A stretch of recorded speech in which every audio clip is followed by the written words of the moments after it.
Hi, today I'm for review VIVO Y22s and I'll show you how to scan QR codes with our device help.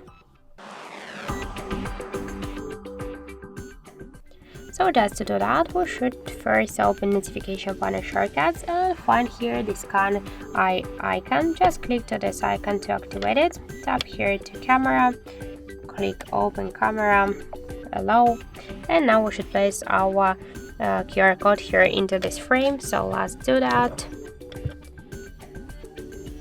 And now we can see here the result. This is the link, so we should just click here on this link and we can check and see that this is the Wikipedia article. So that's it. Thank you for watching, and if you find this video helpful, don't forget to leave a like, comment and to subscribe our channel.